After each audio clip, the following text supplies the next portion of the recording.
Good afternoon, ladies and gentlemen, right away from the Republic of Philippines. I am your humble son, Dr. Nwankwo Anthony Okoboshimwezigwe, the Odogwu of IBUSA, the Odogwu of IBUSA by right of IBUSA Customs and Tradition, the Odogwu of IBUSA by right of IBUSA Native Law and Customs, the Odogwu of IBUSA by the right of Government Declaration on the selection, appointment, and conferment of Odogwu of IBUSA title, and your own Odogwu, legally anointed and confirmed Odogwu by the provisions of Delta State Traditional Rulers Council and Chiefs Edict of 1998 as amended. So I'm here in continuation. This is my part 3 in continuation of the issue of the forgery of the document, government white paper, that produced what we have today as OBUZOR of IBUSA. And in fact, as most IBUSA people have suggested, the title of OBUZOR, as at this moment now, should be changed from simply OBUZOR of IBUSA to OBUZOR IBUSA Ekbelazo. OBUZOR IBUSA Ekbelazo. OBUZOR IBUSA Ekbelazo. The one who leads and sets his people back west to the last position. That is new strategy. Anyway, from feedbacks right there in my ancestral hometown, I was told that the OBUZOR was telling some OBUZOR, OBI Professor NWOBOSHI, was telling some people that I had no evidence in my accusation over the forgery of the white paper that made him OBUZOR. As I've stated earlier, forgery is forgery. The lawyers will talk about no status bar. For us, ordinary people, unlearned men, forgery has no expiry date. Forgery doesn't expire. And to state it vividly in our native parlance, forgery, not the expire. Forgery, not forgery. So that, and I want anybody, because the consensus in IBUSA today is that it is forged. It is forged. It is a forged document that brought the OBUZOR of IBUSA to the present position. It was a forged document that created OBUZOR institution. And I've challenged Chief Dr. Augustine Izabo, whose integrity, whose credibility is now at stake. I am placing his credibility on stake for him to come out and challenge me. The OBUZOR, it's not a question of murmuring to some few gullible supporters that I had no evidence. Come out and tell us that what I said, that is forgery. It's not forgery. This is the paper here. This is the government paper here. This is it. I have it. And today I'm going to look at some silent areas of the white paper. If you look at the white paper, it's titled Delta State Government Views on the Report of the Administrative Commission of Inquiry into the Traditional Rulership System, Clan Head, in parentheses, of IBUSA in Oshimili Local Government Area of Delta State. Price, 50 Naira. Official document number 2 of 1995. And let us go, as I've reiterated, let us look, let me just pick some silent points from this forged white paper. Because the consensus in IBUSA today is that it is forged and that OBUZOR should go. If he's a man of integrity, he should by now be preparing how to resign his position. And if our government, Delta State government, should act as a civilized government which does not care whose ox is God, by now, without waiting for a formal petition, that document is forged. By now, they should have set up a preliminary inquiry to look at what has gone public, if it is actually true. And if the prima facie fact indicates that it is forgery, OBUZOR should be suspended immediately. For over centuries, IBUSA have been ruled through the leadership of Diokpa, which is our traditional democracy. IBUSA became great under the leadership of Diokpa. IBUSA produced the positive development we have today. We have today in IBUSA through the leadership of Diokpa of IBUSA, not through the leadership of Obi NWOBOSHI or whatever he calls himself, OBUZOR of IBUSA. No. So government should take proactive action on this matter. Let me even look at, as I've stated earlier, the consensus of IBUSA people, past and present, even in future, is that we do not want this OBUZOR institution. Interestingly, God the Almighty, our ancestors, have made it easier for us to force them to forge documents that enabled its establishment against the general will of the people. Whatever position today, whatever power today, OBI PROF NWOBOSHI claims to possess in IBUSA is by the force of government authority, not by the force of the people. Not by the force of people. Let me read paragraph 2, second paragraph of the preamble. It says, the proposed change was opposed by the then incumbent senior Diokpa and some senior citizens of IBUSA, who argued that the proposed OBUZOR system did not enjoy the majority support of the people. In particular, according to this group, the new system had not been approved by ISWA and IBUSA, the supreme decision-making organ of IBUSA. This group made a written representation to the government, unquote. Then we go to paragraph 3. It states, efforts made by the IBUSA community. They didn't tell us the IBUSA community that made the effort or whatever, maybe a small clique, but there was no community. There was just clandestine movements around to enforce it on the people against them. But let me read it. That paragraph 3. Efforts made by the IBUSA community to reconcile the views of the two factions were not fruitful. In the circumstances, there was an uneasy calm in IBUSA. The matter degenerated further when His Royal Highness OBJ Uwecha, then the senior Diokpa of IBUSA, passed away. In the prevailing situation, the new senior Diokpa could not be installed without creating a social crisis. Furthermore, first-line security report confirmed that all was not well with the traditional relationship of IBUSA and the government, and that the government should do everything to resolve the situation. That was so to resolve the situation. To resolve the situation, not by calling the people together to take their decision, to resolve their problems. IBUSA have been having crises like every other community over the centuries, and we knew how we've been settling it. So we never needed two people who have no knowledge of our customs and tradition to come and assume that they will settle it by the imposition of an OBUZOR through fake report, through forged government report. Let us now go to paragraph 4 of that preamble. To resolve the conflict, the state government set up a commission of inquiry on 30th April 1999 with Mrs.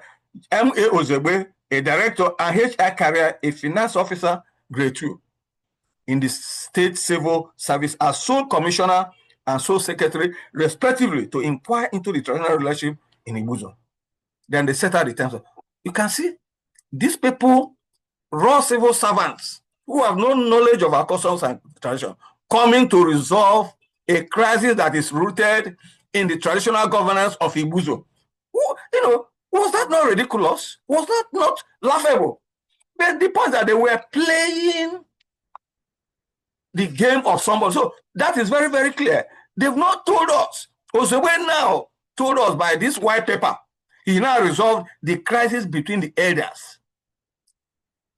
Instead of telling us that they use the power of the military government to impose the idea on our people, which up to today, the majority of my people do not accept. So OBUZOR is an illegality. The OBUZOR of IBUSA, OBI PROF NWOBOSHI, is sitting on an illegal throne. Its institution is an illegality. within the context of IBUSO native law and customs. Let us even go to the other one. Let's go to the issue of the establishment. It said the commission found that of all the traditional rulership systems suggested, the new concept of IBUSO has the greatest support. According to the commission, out of the 59 memoranda submitted to it, 55 or 9.22% supported the OBUZOR system. Hence, the commission found, on the whole, quote, on the whole, the proposal to have an OBUZOR of IBUSO has the greatest support of the people of IBUSO and abroad. Quoted in page 65 and 66, pages 65 and 60 of their so-called report. Now, the issue is that how many rulership systems were suggested? How many rulership systems were suggested? And who suggested the OBUZOR institution? Who brought the OBUZOR institution? Where was it canvassed? Who brought the OBUZOR? How did the term OBUZOR come into play? Who brought it? So how would IBUSO have accepted more than majority of IBUSO have accepted? Oh, we accept. Oh, you brought Benin system, you brought Asaba system, you brought Ogwashuku system, you brought Ebu system. We rejected it. It is OBUZOR system. Which OBUZOR system? Who created the OBUZOR system? From where did it emanate? And you are telling us 50 out of 50, is it 59 memoranda? So as large as IBUSO is, only 59 people. IBUSO that has an estimated 500,000 population density, as at this moment I'm talking. If as at that time, you want to tell me that only 59 people decided the fate of traditional rulership of IBUSO. That's what this report are telling us. And majority of that 59 now said this is we wanted OBUZOR, and OBUZOR stood ground and became the acceptable political substance for entire IBUSO. That's what the paper is telling us, and that's what Isabo is telling us. There's no record here that any of the Diokma or Izu, Owe, Quarter Village, Village Diokma and their meetings were ever called or invited officially to discuss and take their decision on the rulership change of IBUSO. No record. 59 gathered. Of course, I should be one of the 59 because I submitted my report, which was against the OBUZOR. People like OBI, people, a lot of them, some refuse to come because they don't think two people, Osegbe and Karia, can decide the future political development of IBUZOR. People with no knowledge, no traditional knowledge, no academic knowledge of IBUZOR customs and tradition will come and tell us this is what we are going to have. And they're telling, and OBUZOR telling some people, I have no evidence. The onus is on the Delta State government to set up inquiry to look into this matter. But the prima facie evidence has proved that this document is forged and did not carry the collective opinion of IBUZO people for the change of the seniority of gerontocracy to the present one-man autocratic artificial automatic system. Majority of Ndokwa East, Ndokwa West, and Okwa and local government areas today are ruled by gerontocracy.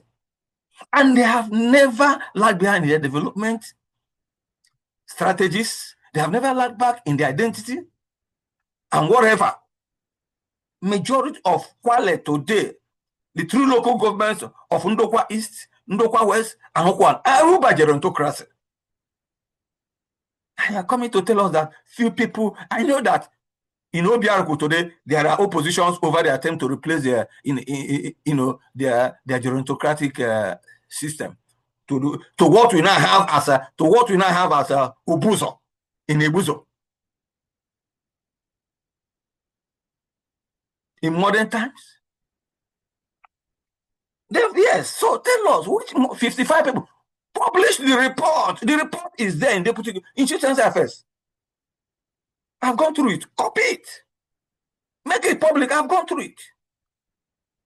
And come and tell IBUSO people that these were the people who decided what it will be. If actually the majority of that 59 submissions agree and mention the OBUZOR system, then I'm a liar. Let us even go to the most funniest aspect of it, which was founded on the stark ignorance of Izabo and his small cliques of ICDU. They said the greeting of OBUZOR will be OZA, pillar of the community. Does OZA mean pillar of the community? OZA. Under IBUSO customs and tradition, even entire Anioma, OZA is not a salutation. OZA is a chieftaincy title, a war chieftaincy title. In fact, under Benin tradition, under Benin system, OZA within the Ekaiwe, warrior class of chiefs in Benin Kingdom, the OZA is second to the Edogun in ranking. Edogun, who is the commander of the Royal Brigade or Royal Regiment. That's the OZA. And throughout Anioma land, OZA is a title, not salutation. But Austin Izabo, in his ignorance with that clique, who did not do anything. Any modicum of IBUSO tradition and customs, decided to put OZA. OZA is a traditional title. And the salutation for OZA is Ojiba. That's the second in command under IBUSO tradition. When Ezechi was ruling under IBUSO tradition, that was the what? That was the second in command to the Odogu. So it's not salutation. But they felt they can just take that OZA to denigrate OB Professor Onwechi, Patrick Chiko Onwechi, who took the title of Ozajiane of IBUSO. Ozajiane, they felt that since Onwechi took Ozajiane, it's a bonus say, let me punish him further by adopting that Ozajiane as a salutation for IBUSO, which has no historical basis in the entire Anioma. And they're telling us that government accepted it. They're not telling us that, okay, let us even look at the functions of IBUSO with respect to issue of chieftaincy title, that even gave him the ridiculous impunity to confer an Odogu title on somebody. He said one of his functions is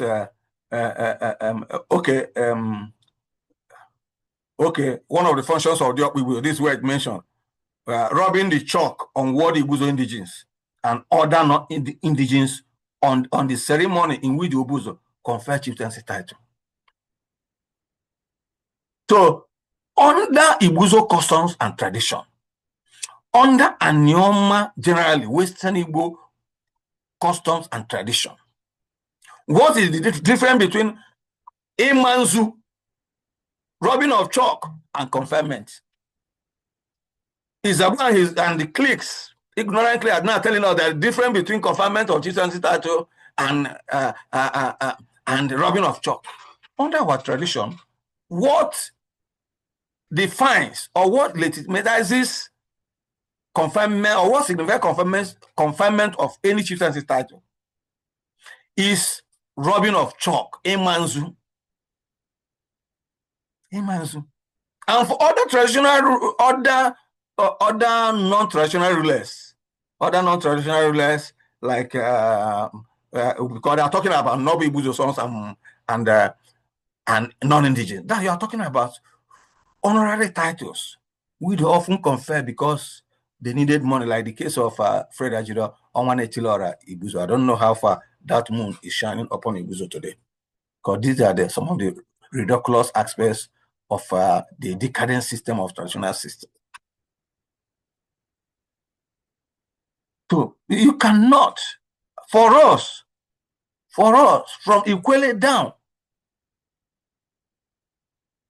to Ikwele through Odogu, Oh, yes, you don't rub off chalk in the head.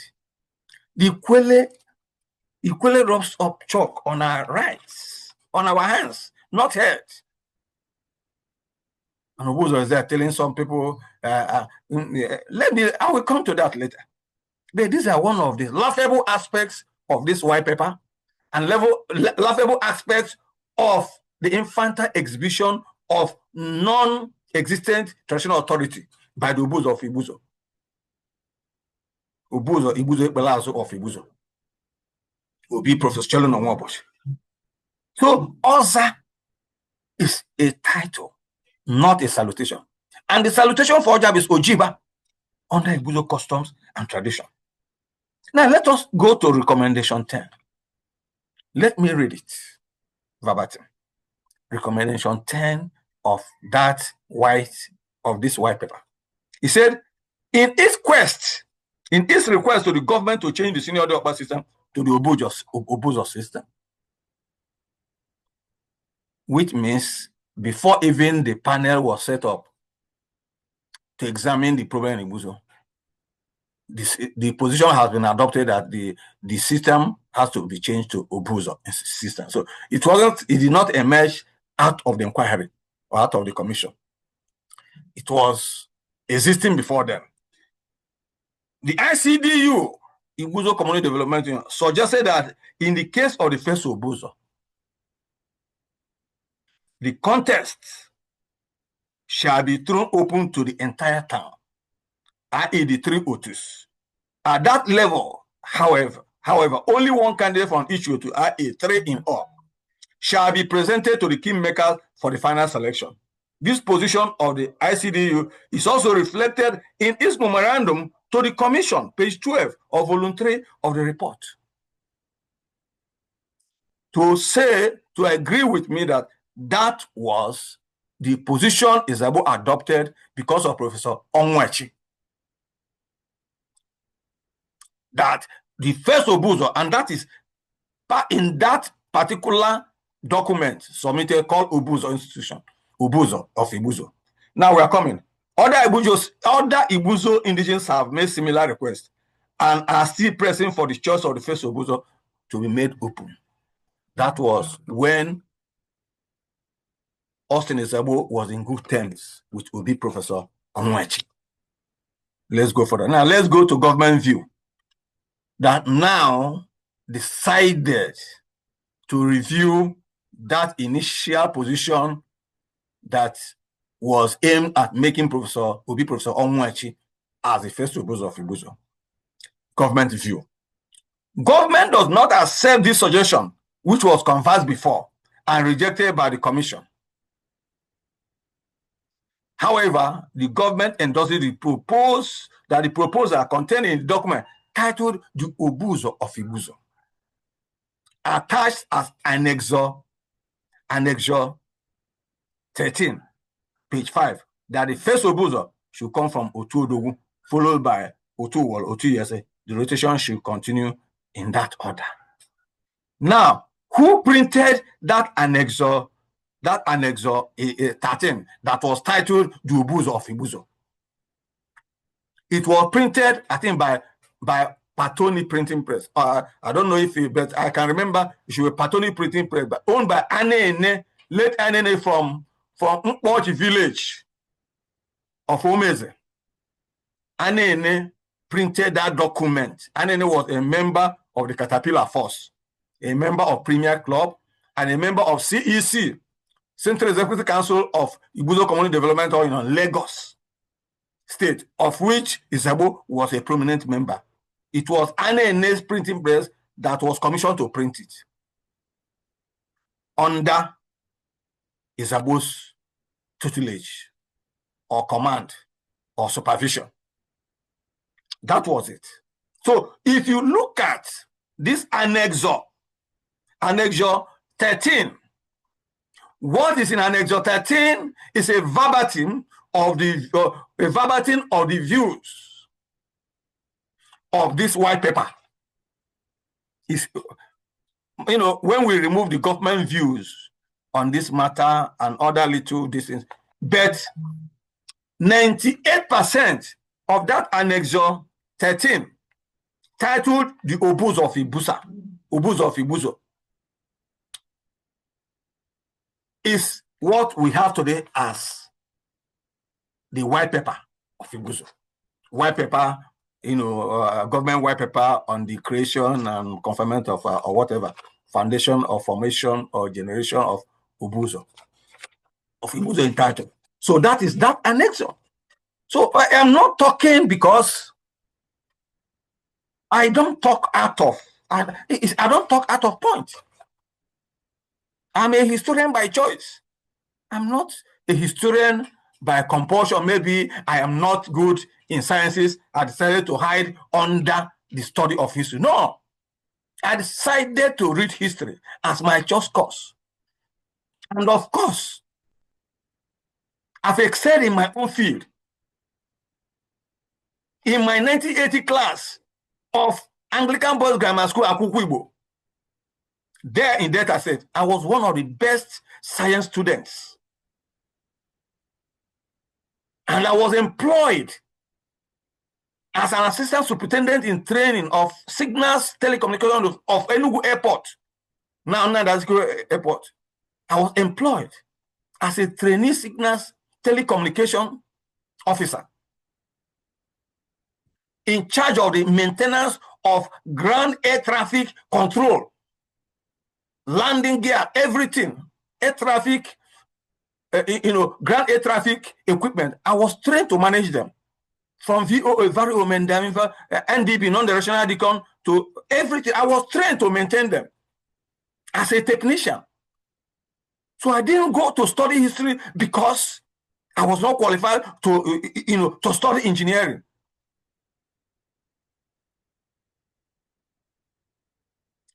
All the very high frequency, all the equipment being maintained, being used by air traffic control to communicate with plane, all the landing equipment that enable the flights to come down. I was trained to maintain them. So when I'm talking as a historian, I'm not talking on the authority based on my own commission, on my own interest, not out of compulsion. So if Isabo or the OBUZOR, if they feel, if anybody in IBUSA see that I'm not saying the right thing, let that person come out and prove me wrong. Let that person come out and prove me wrong. That OBUZOR white paper is forged, and I'm calling on Delta State government to look into it. And if it is true, it's forged, OBUZOR should be suspended and finally removed. Let us revert to a Dioba system that gave IBUSA the prestige it enjoys today. Then after, we can now sit back and decide if we want another improvement or if we want an entire change. And not by the one imposed ignominiously, clandestinely by people, by someone like Isabo and his small cliques. I'm not saying it. It's not a question of saying it because it is a battle over my Odogu title and so. No, I'm stating the fact. And I start to be challenged. Talking Odogu, first of all, let me tell people who are talking about Odogu title is not a tea party. It's not a tea. Odogu title is not something you finish, you go for reception, something that you're organizing, you invite tired uniform clubbing women to be dancing around. That is, IBUSA people should go to a La town. They recently conferred a new Odogu title, a new Odogu person. There in a La town. Let them go and ask the processes through which it was conferred. Not by dancing, holding party. After my conferment of Odogu title, of Odogu of IBUSA title, on 15 September 2005, after moving around the town, showcasing myself to the elders of IBUSA, I went back into another seclusion for 8 days. Ogato. It's not a matter for women. It's not a matter for women. So I know what I'm talking about. And I'm not doing it because I want money. I've never worked for the purpose of illicit wealth acquirement. I never do that. I never did that in my life. I've worked for my people. Wherever I am, it is to serve the interest of the public. And my village is who can affirm to that. I am not a 419. I have not made money illicitly. And there in my village is who they can tell you. With my salary as a lecturer, I've given people cars. My cars. I give people free of charge. My cars. With my salary as a lecturer, I've bought new Okada, brand new motorcycles to our youth. And that's IBUSA. With my salary, I've given cows, not cows to my village. So it is not a question, and I am not crazy about that. I've never addressed myself as Odogu. Oh, sorry, I've never addressed myself as chief. I'm simply Odogu of IBUSA, and that is all. I don't do it to be to disturb me, to burden myself for all those chief dish. No, I don't have time for that. I'm Odogu of IBUSA, and I'm Dr. Nwankwo Tony Nwezigu. Both titles are earned. They are achieved. Earned by achievement-oriented titles. If Charlie Okonkwo, who says is OBUZOR, is OBUZOR Odogu, let him go to his Umuwai and tell them if I has done 1/10 of what I did for my village, even with his accumulated 419 wealth, which can no longer be sustained. He's there selling people. I've been there defending my people's land. When police people acquired my land without payment, I led them, not seizing people's land as he's doing in his community. I'm talking about being Odogu. Odogu for who? Odogu OBUZOR, Odogu what? We have a tradition that has to be respected. I need money, yes. As long as it has to do with the pursuit of my objective, especially with respect to my people's welfare and with respect to my positive-oriented action to make the society better for human beings. I didn't start it today. Right from my secondary school, Anglican Boys Grammar School, they know. My colleagues knew about that. So I'm not talking out of context. For defending poor feeding of students in my school, I was expelled in January 1980 to come back June to take my WAEC, and which I did and I passed. I was as a worker, as a technical worker in civil aviation department, Enugu Airport. I was appointed in my absentia as propaganda secretary, civil service technical workers union, the youngest ever in that airport. I did not campaign for it. And when my people said I was the person, the oracle said I should be the Odogu, I told them I had no money. Because at that time, I was dismissed by Abacha from my University of Nigeria and Nsukka. For doing what? For fighting against injustice. I told them I had no money. I will not. They told me they will carry, and my village school carried all the expenses concerned with my confirmation of Odogu title. They carried all the expenses concerned related to all the police cases OBUZOR imposed on our people. All the court matters OBUZOR imposed on our people. My people, I did not spend in them. My people carried it on my head. And OBUZOR is coming. OBUZOR, because of my Odogu title, was fined by my village 1 cow, and he paid it on May 2018. I was in hiding when OBUZOR brought cow to our Diokpa, Sir FC Wednesday, and paid the cow. Before our people accepted him as the son of their daughter over this Odogu title. And there, dancing mpokiri dance that is appointing another Odogu, confer another Odogu, when am I alive?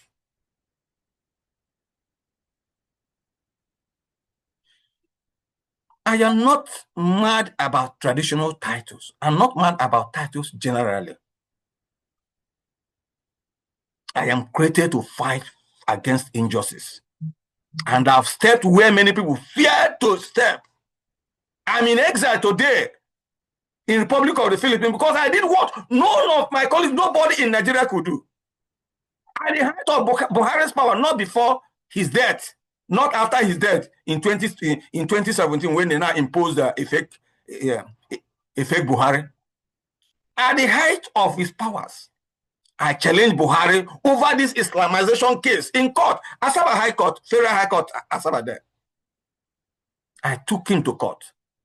And that was when Malami went after me. That was when they bought even my lawyer, Kelechi Nadi, there in Asaba, promising son in order to sell me out with Barrister Ben Okoji from IBUSA.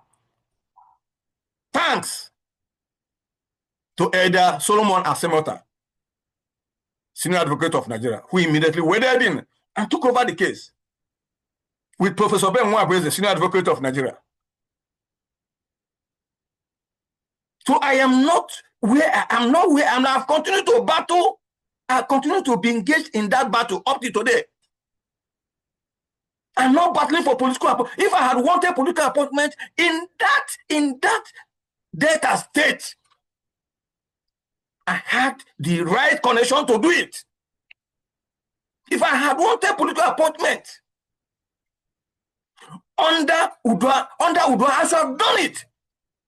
Because Dr. Fashamu was my right-hand man. And whatever thing he discussed with Udwa, up to the lecture he delivered in Asaba, for Delta State Government Executive Council and members, I was instrumental to that lecture.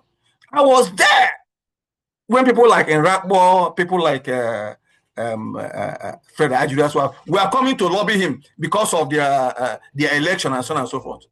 I was there. If I had said, don't do this, don't help these people, we shouldn't have helped them. But at that time when Enrakbo sees me, I made sure Enrakbo should look big, politician. Big for what? Big for what? When I had opportunity to stop him from going to Federal House of Representatives at that time. Fred Ajudu's younger brother shouldn't have married Fashamu's only daughter. If I had insisted to Fashamu that if he doesn't allow him, then he's against our what? Our coalition, ethnic coalition, which tries to be Yoruba together.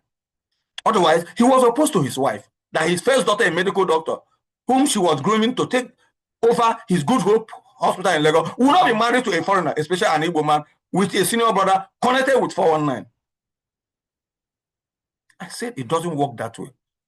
So if I had wanted political action under Okowa, my own godfather, my respected godfather, spiritual father, Papa Ayo Richard, if I had wanted political appointment, I should have gotten it. I should have told Papa Ayo, oh, I want political appointment.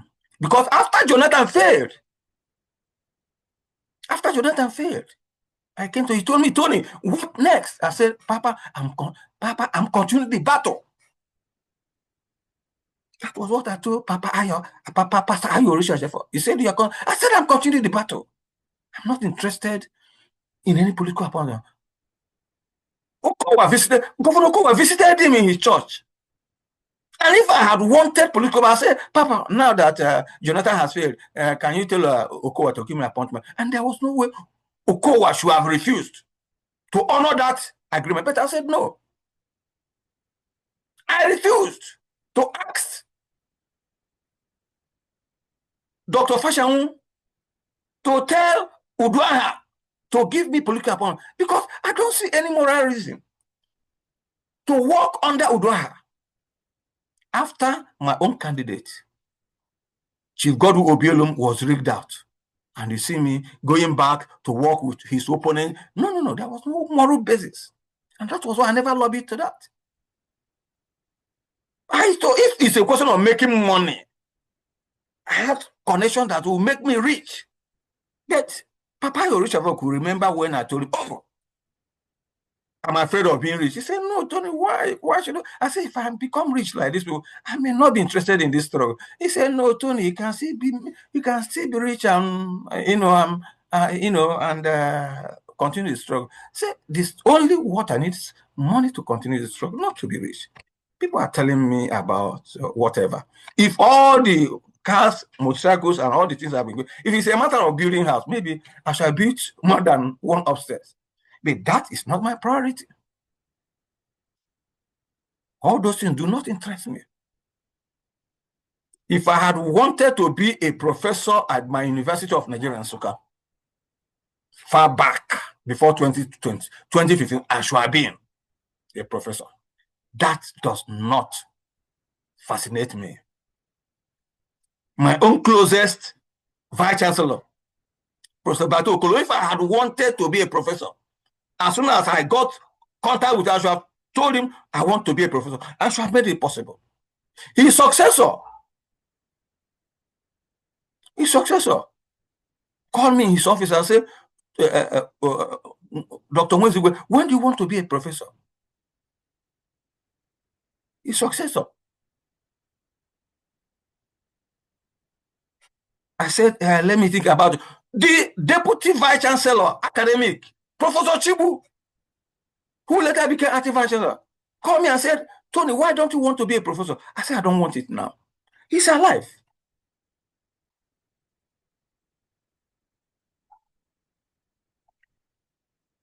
Professor Chukwuma, Benjamin, is alive today in his office. He told me.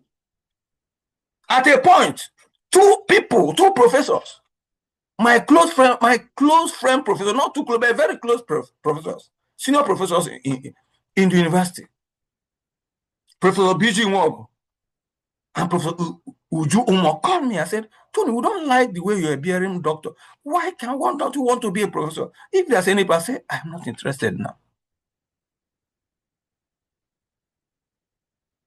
They are alive. B.G. Nwog is retired, but Professor Uju Umo is still serving at University of Nigeria. So I'm not fascinated. I'm not mad about titles and so on and so on. But as it stands today, I don't think any professor in my field or related field in the University of Nigeria and Nsukka can challenge me, or any university in Nigeria within my field or related field can challenge me academically in that my field. So it's not about being a professor or even the most senior professor in the Department of History, international relations now. Can she challenge me when it comes to academic output? I'm talking about Professor Ego Uchendo. She cannot challenge me. She's the most senior professor there. She can't talk when I'm talking. Is it after failing professorship? After failing, repeatedly professorship assessment before his husband, who was a professor in a vet med, now lobbied and she was rigged into become a professor. And she went around to even plagiarize an undergraduate project to write her book on Islam in Igbo land. And when nobody in the department could critically find out the plagiarization, I discovered it. And the faculty investigation confirmed that it was plagiarized. And when they sent it to the University Council, when I was there, they could not do anything. But as soon as I left, he has gone. They now said, let us forget about it. Is that the professors, people who should be hearing professor, title of professor, then I'll be proud to call myself professor. So I'm not mad about professorship. I've published a note. I have more than 15 books published alone. I'm not talking about combined books.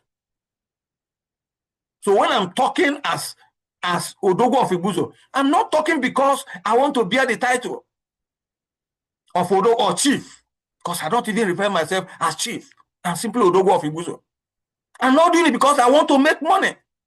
Because making money is not my objective in life. It is service to the people. And all I need is money to enable me to do what I'm doing.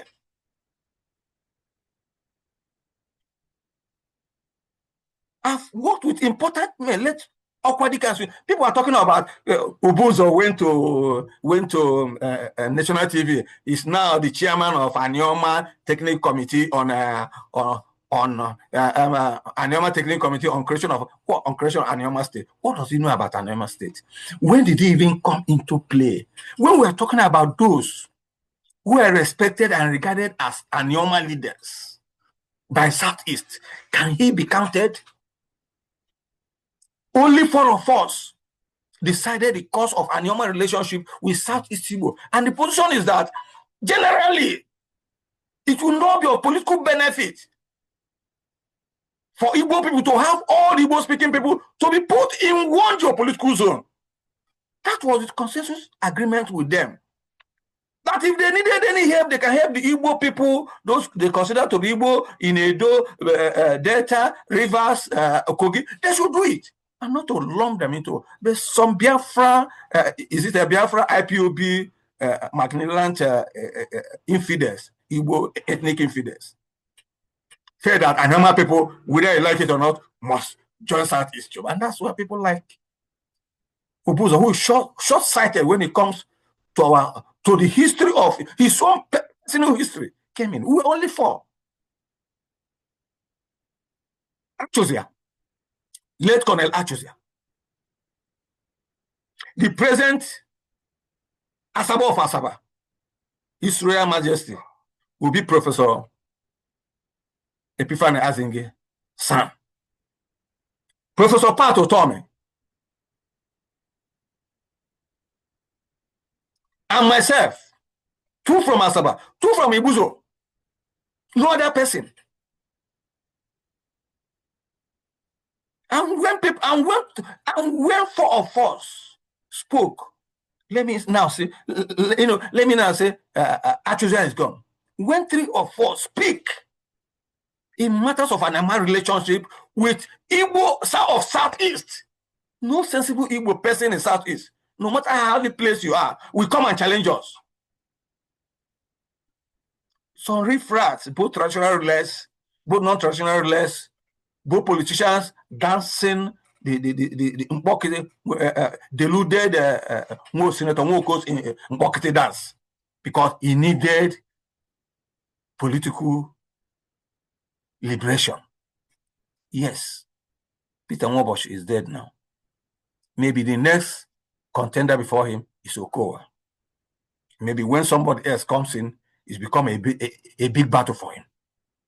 But for the present, I want the government to first of all publish OBUZOR's response to my petition. If OBUZOR is able to counter 10% of what petition I wrote against him over the illegal conferment of Odogu title on Mr. Charles Okonkwo, then I will resign. I will not contest again. And he has to be cautioned. If it is true, he has to be cautioned. A treasury ruler is not supposed to be dictatorial, to assume because he has a certificate from the government, he cannot do and undo.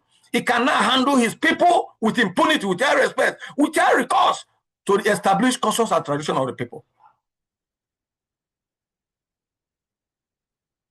Finally, the first white paper, as he called on Delta State government to move into swift action now and put it together. If there's a prima facie case, as I've established, if the government find out, as I've said, that there's a prima facie case of forgery, OBUZOR of IBUSA should be suspended forthwith, and the general inquiry put in to investigate how that came about. And that is where Isabo will now come and answer his own query on that matter. So the general consensus in IBUSA today is that that white paper that installed OBUZOR is forged. Any IBUSA man who is courageous enough to say that I am lying, that there's no consensus to that forgery, let that person speak out. Maybe we can include that person as one of the accomplices. Thank you, everybody. God bless you. To wait for the next.